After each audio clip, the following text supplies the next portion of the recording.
That's a piece of split oak. You split it, it saves you using anything to shave it with. Your tools, they're not blunted by it.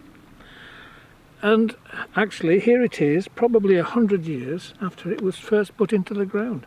And it will probably go, it would go back into the ground, maybe 6 inches shorter because of the end rotting a little. But nobody's thinking about economy and sustainability. Sorry. Well, they've taken it out because it did rot, didn't it?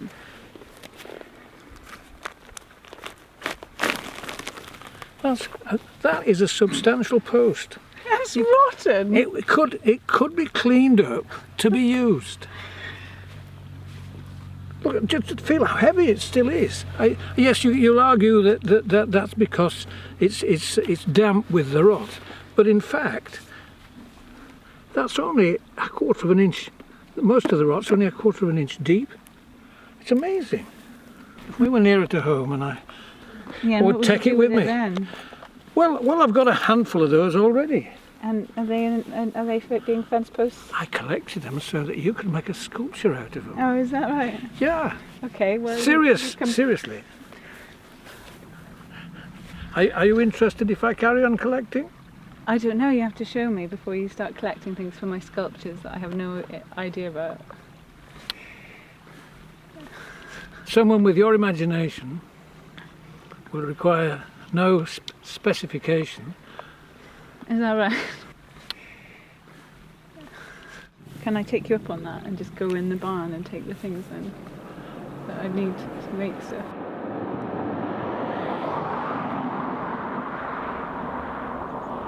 This landscape, though it looks as if it's not been tilled, probably its most recent ploughing was done in the 12th, 13th century by monks. There are 2 or 3 granges, the Strata Florida or Strata Marcella or Abicum here, over this massif. In the 13th century, these monasteries, after these monasteries had been founded, they established these farms across some of the lands in mid Wales, and then they got this little ice age in the 13th or 14th when the crops failed. You've told me before they would have grown wheat, is that right, and barley up here? Well, we're not actually looking at what I think is evidence right now. I can't discern. In fact, I'm wondering if there has been more recent ploughing since I last looked hard.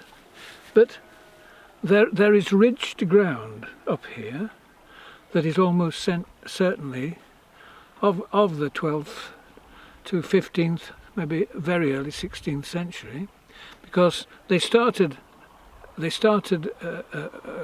colonizing the landscape in the 12th. Then they were hit by these very bad winters that nearly wiped out their activities, and then they started again. It is thought the problem is dating their activities. Once you get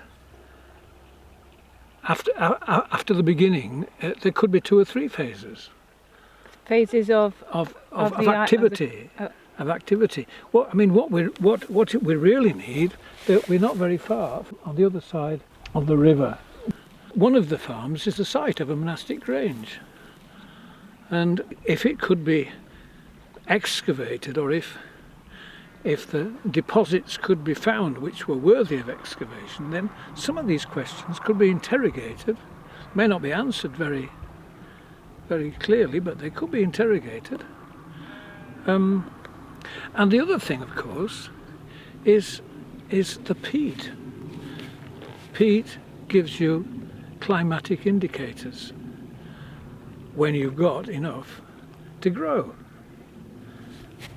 And there are small bogs right across this massif.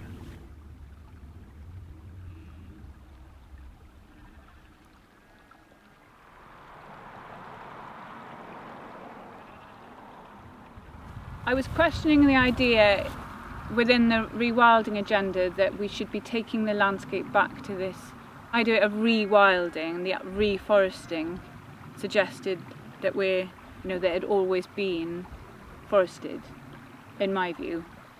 And then I asked you the question, what would this landscape have looked like? Would it have been forested? Afforested. Yeah. And the answer is, there are various points in time when the landscape has been afforested, but usually only in patches rather than totality.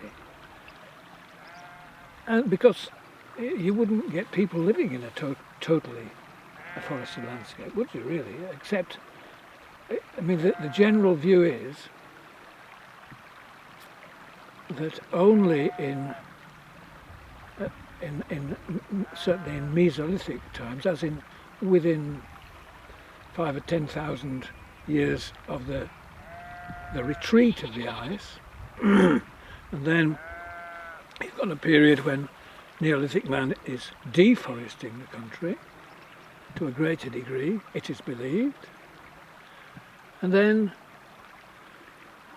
I don't think we have a particularly good idea of what's happening in the Iron Age, but Iron Age man certainly is growing quite a lot of food crops. In the medieval period, you've got the monks taming much of what you can see. I would argue that it's likely that they are responsible, not for a landscape exactly like what you've got today, but for something which is equally relatively bereft of trees. I mean, part of the argument Monbiot was trying to make was about it's the diversity of plants and animals, isn't it? It's the ecology that he talks about not being here now. And that is recorded, isn't it? But then it's the same everywhere else. There is an extinction of animals going on everywhere. I mean, it's up here, it's birds in particular, isn't it? The reduction of curlews and the nesting birds and the insects and the types of plants and the molinia grass has become problematic, hasn't it? But I mean, these are problems, serious problems really, of the last century and a half.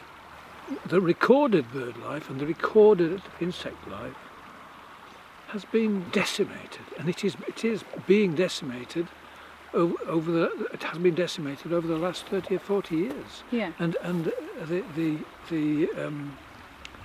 the use of pesticides is largely responsible. It's so blanket. Up here though. Well, if you're going to do it to 20% of the land away from here, or more than that, it's going to affect up here as well, isn't it? Because they will not be around to breed. You're right, you're hot.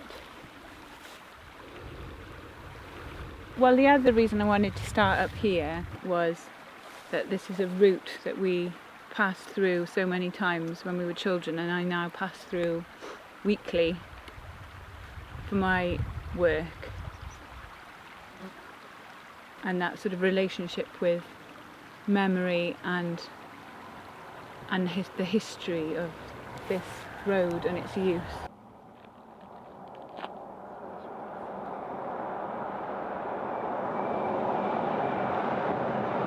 The main road gives you sight of how the main road would have been 200 years ago. At the far end of the valley, before you drop down into Reda, there are a lot of earthworks on the hillside. There are the marks of generations of wheeled vehicles and horse-drawn vehicles biting their way into the soil, and the last real time that happened was in the 1830s, I think, when there were two Yorkshiremen at the Devil's Bridge. They were making charcoal there, and the wood was coming from Radnorshire, being brought on wagons through here, and the marks of it are certainly among those that you could see. That was the time when you wanted to take the Land Rover, and then you loaded up the bikes and made us move loads of things around the garden before we left. I made you move a lot of ceramic roofing tiles. All of us moving stuff around the garden, and then you were loading up the car, and then what happened? Something broke on the Land Rover just as we left the gate after spending 6 hours packing. I drove 100 yards to the middle gate, changed gear, and the gear lever came out in my hand. And that was the end of taking the Land Rover. And the bikes, that was the point, wasn't it? And the bikes, yeah. Yes. So then we had to go, that's why we arrived at 11 o'clock at night. And we finished up having a fish and chip supper just outside Raider, in the car park there, just before the 7 Mile Straight, or whatever it's called. And that's why we were late, yeah. Never forgotten it. We have never forgotten it, no. That's definitely, that was a memory we all have never forgotten. Good.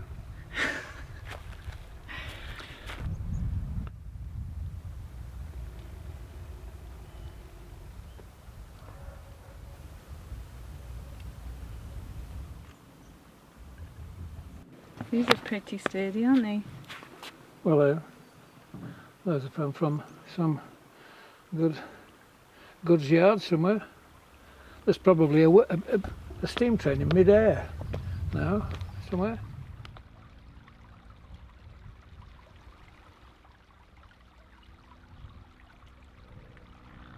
See, there's right to left. Yeah. Above the trees there. Those are marks where The bracken, you mean? the track. It's bracken, yes. Yeah, that's where a road at one time has gone, and it's the whole of that basin really. It's full of travel marks. Yeah. So should we walk up this road a little bit? The Monk's Trod. Good if you could talk about your ideas on whether it is an ancient road and where that idea came from. I'll tell you both sides of the story. Okay.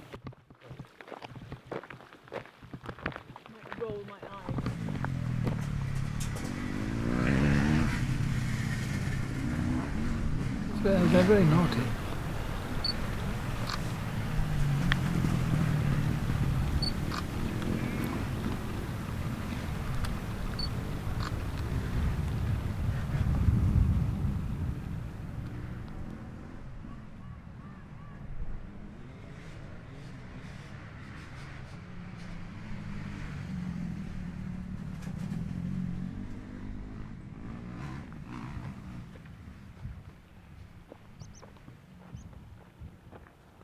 The Monk's Trod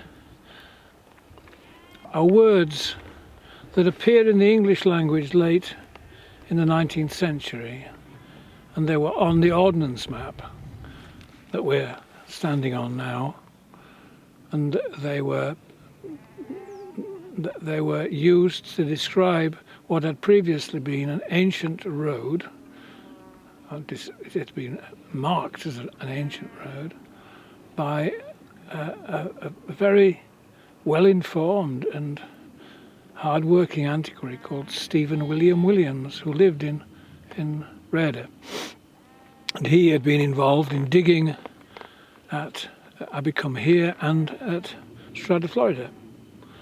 And he saw a connection between the lands that this road, as he saw it, passed through, and the monastic time and its work, which involved people probably herding sheep, or in other cases perhaps ploughing these uplands. But there are slight potential drawbacks to the theory. One of them is that when the monastic lands came to be surveyed in the 17th century by John Leyland, who travelled around looking at all the monastic institutions of Britain and commenting on who had taken what, if you like, and how badly some of them had suffered architecturally.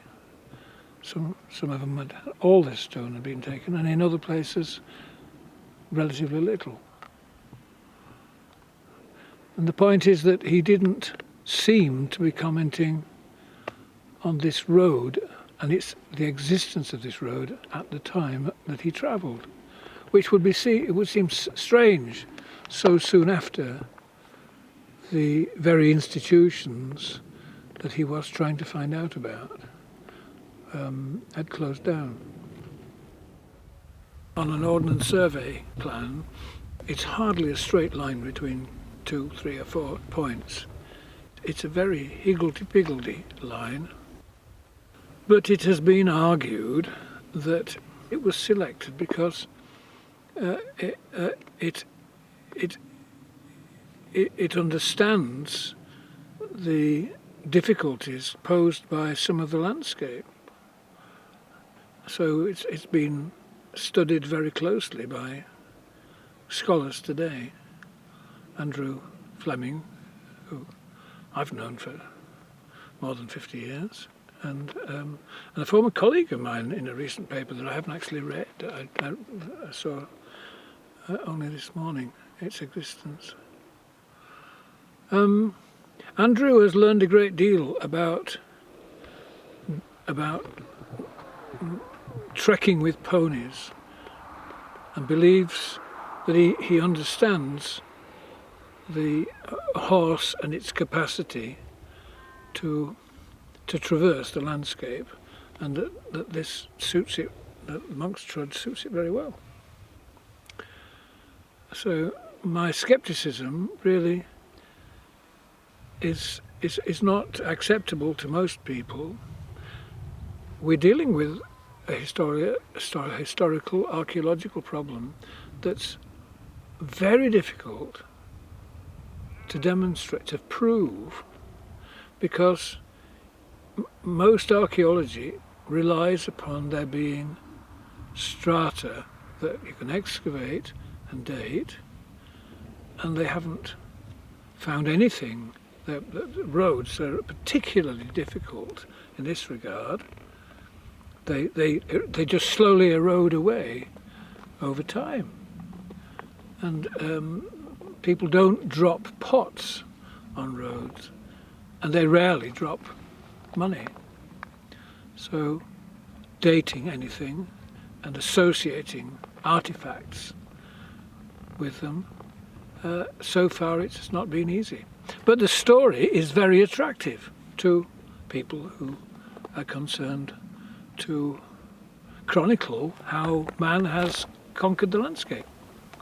So the Monk's Trud is here, and here to stay, I guess.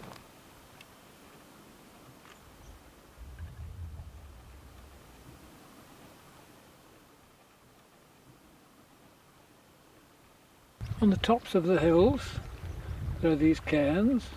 You said they were Burial mounds. Yeah, burial mounds. Many of them are revetted by very large boulders. What do you think they're for? Well, Markers. they're just revetments to keep the mount together. But what happens when you take everything inside out? You get a stone circle. And stone circles, for the wise men of medieval times or later, they became a mark of druids. and druidical worship, with which there is absolutely no connection at all. But the mounds are still very important because they're among the very few. Excavating them leaves them among the very few kinds of monuments that you can have as data markings in a landscape like this. And you can find what kind of people from the bones.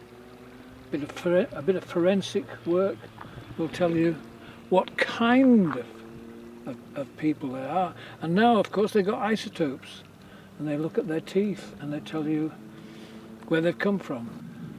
So the form of the cairn is important, and the contents of the cairn are important.